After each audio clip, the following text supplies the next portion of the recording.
Hey, Deli, how you doing? Can you hear us? There he Yo, is. what's up? Sorry, No, all uh, good. in a while. Busy Give me the day? update. What's the latest with Varda?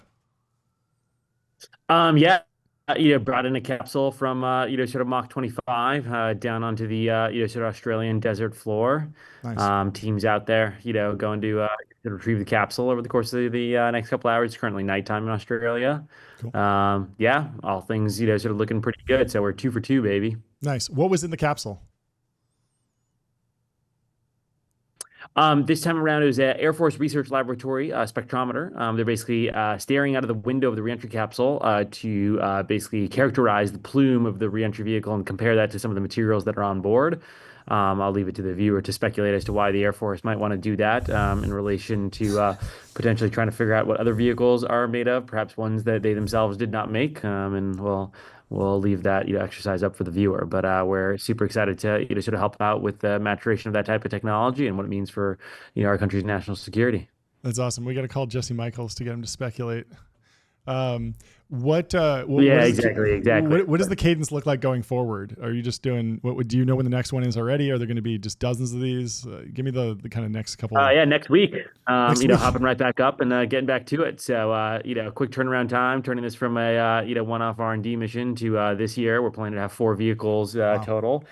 Three of those will be more DoD-focused missions. It's not to say that there won't be some farm on board, but it just won't be like the primary, sort of focus of the mission. And then one of our missions this year will be a primarily pharmaceutical, sort of focused mission. And, we kind of expect that, sort of blend on a go-forward basis. And, looking to basically just continue to increase the cadence, sort of year over year. Definitely some sort of vehicle improvements that'll happen from one mission to the next, and generally for the time being continue to sort of land in Australia, just given the regulatory regime and the emptiness out there, making it a bit easier. But at some point, looking forward to returning back to the United States once that becomes available. Are you expecting that to get easier in the U.S. with the new administration? For sure. I think it's something that the sort of new administration is sort of clearly aligned with, but it is just one of these sort of operational things that just takes some time to flow through, designating which of the military ranges is best as a landing range in the United States. We're basically just taking the sort of same sort of legal and regulatory framework that exists at sort of Cape Canaveral and Mhm. Vandenberg, both of which were government-run ranges that now obviously prioritize commercial activity. There isn't the equivalent of that for reentry. Right now, there is no sort of dedicated government-run sort of reentry range. We're exploring a variety of other use of options, potentially sort of private sort of ranges as well as we continue to narrow in the sort of size of our landing radius, and so over time may not need to be reliant on a sort of government plot of land, but instead perhaps there's some private plots of land that are large enough, and so What is obviously the we're super ideal? excited to have a say Sorry again. to interrupt. What is the ideal range size in your view this year? How much smaller can it be over the long term? Uh, and is that even the right question to ask? Yeah, I think that information is ITAR restricted. So, what I can say is, on the order of, around 100-kilometer circle, or so. And so it's pretty, sort of pretty big, to have that be fully empty and owned by one person. But that circle will, sort of get smaller and, maybe sometimes we won't open the parachute and it'll be a very small circle. That's Fun. great. Are you tuning into the next Starship launch? What are you hoping for there? What are you watching for that? Yeah, I mean, look, we built this business predicated on Falcon 9, sort of reusability and the cadence of that. And it's been really exciting to see that mature over the course of the company's life, right? Sort of Falcon 9s at this point are launching every 24 hours. We're super enthused by, sort of SpaceX's progress and the, sort of potential of Starship. There's definitely, obviously, sort of lots of kinks that need to be, sort of worked out, but, not so dissimilar to, sort of Falcon 9. It definitely took it a decade from, sort of the first landing to, sort of becoming a, sort of true workhorse that was, sort of launching every day. Both SpaceX is much larger, but also so is Starship in terms of complexity. And so, I hope that they, sort of get, sort of through that, over, sort of faster than a decade. But also they've got a lot of programs and payloads that are more important than us. They've got everything from the, sort of lunar activities that they've got, the Martian activities. They've got Starlink satellites to launch. And so, at least, sort of my internal underwriting is like, I'm not quite sure that, sort of Starship is going to be launching people like Varda, before the end of the decade. Hmm. So it's like super exciting, but like I also have to run a business, month by month, year by year. Yep. And so I can't focus on things that, sort of relevant in 2030. I have to focus on the things that are taking me up to, sort of space today. And Falcon 9 is a pretty damn good ride to orbit every 24 hours and, reusable, at least for the first stage, pretty, sort of pretty good offering. And, perhaps there are other people that are starting to, sort of, try to, elbow into that, sort of world, God bless Papa Bezos and, hope it works for him. And we're happy to get up to space, which way or how, rocket, rail gun, space plane, just whatever works. I don't care. I just need my sweet, sweet microgravity.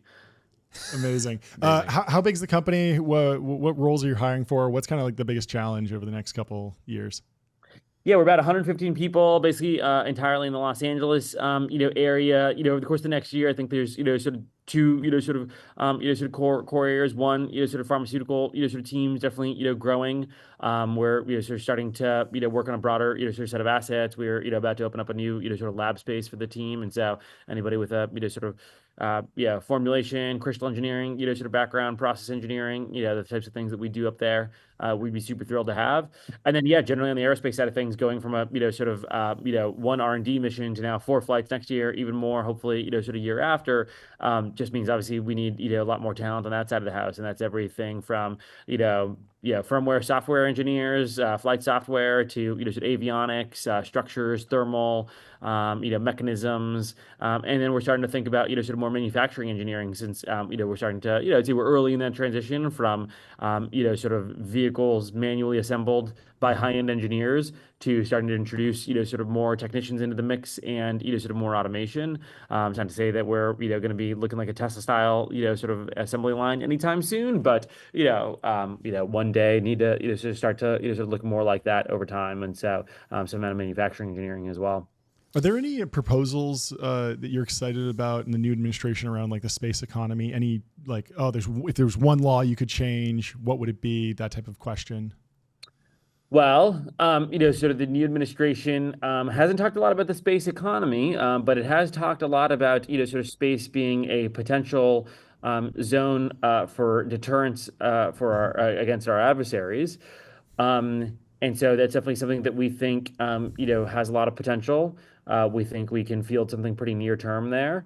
And as you start to think about, sort of space activities that, perhaps want to, sort of go down to the ground, all I'll say is, sort of the, company that just bombarded Australia from space is probably, sort of well suited to help out with that. This time around we pulled the parachute, but, sort of next time if you want us to not do that, we're happy to leave the Our parachute. very own space arms dealer. Taking a quick Hey, I've deep. always been consistent. I'm a space drugs and arms dealer. Nothing, no surprises here. I Yeah, just, no, it's amazing. You were keep putting the moving on. secret master plan in your bio years ago, so it's amazing to see it play out. You recently ratioed Chamath after he tried to, reply to one of your posts.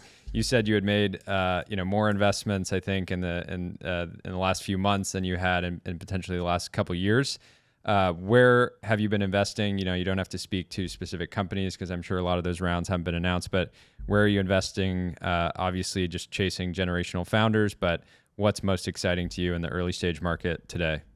It's all AI slop. I just want everybody to have their own anime girlfriend, and she just, sort of jerks you off every night, and that's how we, sort of maintain world peace and as much as possible. Yeah, That's the what I'll be opiate of the doing. masses. Bread and circuses, Yeah, right? the That's opiate of the what, masses. really changes the world and, is really for the best. No, I mean, it's kind of what you'd probably, sort of expect. I just like, I love stuff that is making stuff in the real world. And it turns out with this admin, they want us to do more of that in the United States. And I want to fund people that want to do that. And I want to do it with people that are like serious and it's their life's work. And they're not just doing it because like, dynamism is the new meme and they want to be a part of the meme. I want to, sort of fund the people where, their family's been a manufacturing family for 3 generations and they think they can do it better because they're going to integrate some robots, some AI, et cetera. But, still have that, sort of, lifelong tie to that, sort of particular industry. And so I've been really, sort of excited over the past couple of months where it just feels like, a lot more people are thinking about that being the type of company that they can build. And I think you're really just starting to see, sort of the clear, the difficulty in, sort of being somebody that was screaming, sort of atoms, not bits, in, sort of 2019 was my, sort of former, sort of colleague, Everett, sort of RIP, would always, sort of critique me for, sort of saying that, Delian just likes investing in low margin, sort of CapEx intensive businesses. And, sort of 5 years later, my sort of, spin back to Everett would be, which one do we think is going to be more valuable? The like, sort of TikTok captioning app, or, sort of the company that's, sort of cutting, sort of metal, for all the, sort of nation's, sort of, future warfighting capabilities. I like the cutting metal one, but Everett, you're welcome to sort of go invest in your sort of captions, sort of products. I'm sure that'll be great, brother. Shots fired. Shots fired. Love it. A little friendly competition. You guys We can can send that compare clip to notes him, in a by the way. decade. Yeah, that's great. Well, it's 1:30. We'll let you get out of here. This is fantastic. Thanks so much for stopping by. Yeah, sweet. Later, boys. Bye. Thanks Bye. for coming on. Talk soon. This is great.